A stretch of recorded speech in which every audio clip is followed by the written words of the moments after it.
So have you ever been on a trip with your spouse, things are going great, and then all of a sudden, whoop, done. Been there.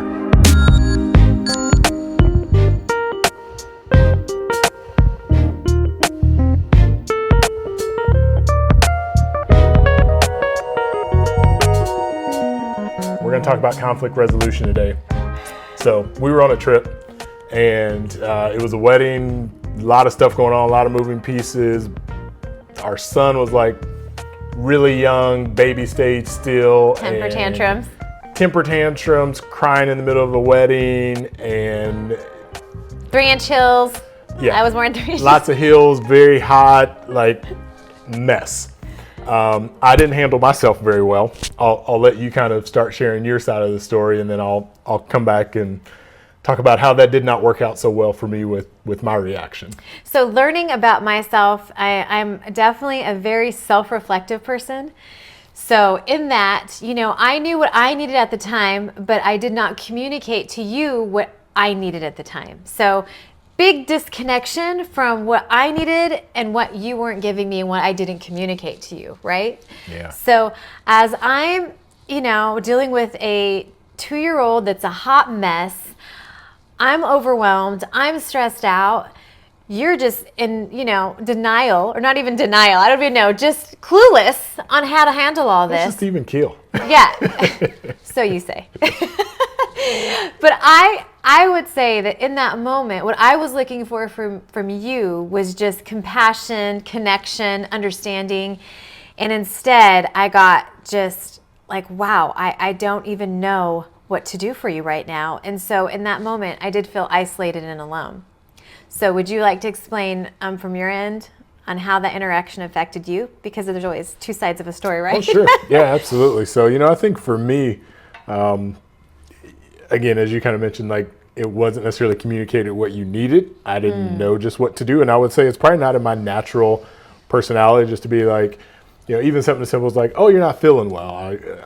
I'd say I'm a typical guy from the standpoint of like, you're not feeling well, then like you need cough drop, you need this, you need that. And sometimes you're like, no, I just need you to lay here in bed next to me. Oh, okay, like didn't think about that solution. Yeah, or a hug, or a hug. Right, exactly. And so in that scenario, I just kind of went through my normal thing, like she hasn't said what she's needed, I don't know what to do, so let's just march forward. And that didn't work out too well, of course. Because what we've learned is when there's a disconnect, if we don't fight for connection in that moment, the disconnection becomes very far. It becomes further and further apart. Would you say that's about right? Is that your experience? Exactly. Yes. Exactly. So so as we kind of continue through that trip, I'd say that probably went on for another day and a half, a couple days. And then finally you were like, all right, enough with the crazy cycle. Like, what's going on? Like, let's pray. And I'm ashamed to say this, but I was like, nope. I was like, I wasn't, because there had been such a disconnect.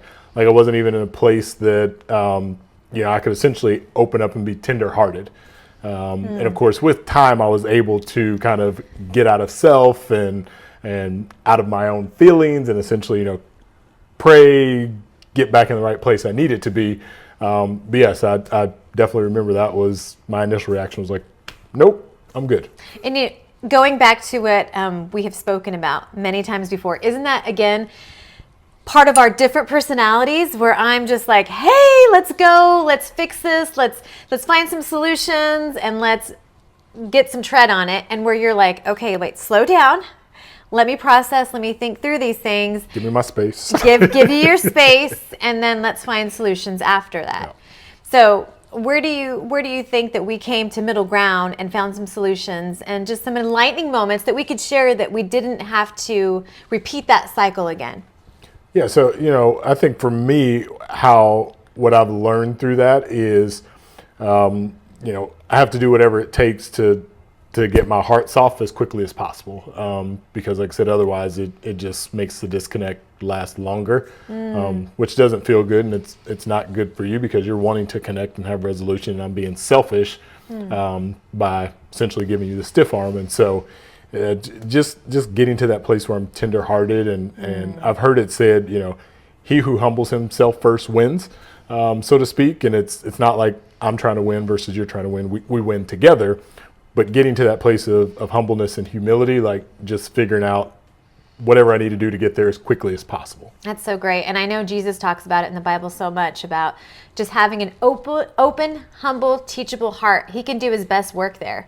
Yep. And hey, you owned your stuff, but I always own my stuff. And there was definitely stuff on my end to own. And that is being a better communicator. When I need something from you, I need to be able to go to you and say, hey, I just need a hug from you right now. I just need connection from you right now. And that makes it a lot simpler for you, I know, because you're not trying to figure out what I need. I'm telling you what I need. Yeah. And that's when the connection can happen. Yep. So whether you're on a trip, you're in the carpool line together, or a grocery store, or just around the house, again. Conflict happens. It's everywhere, but he who humbles himself first wins. And so stay humble.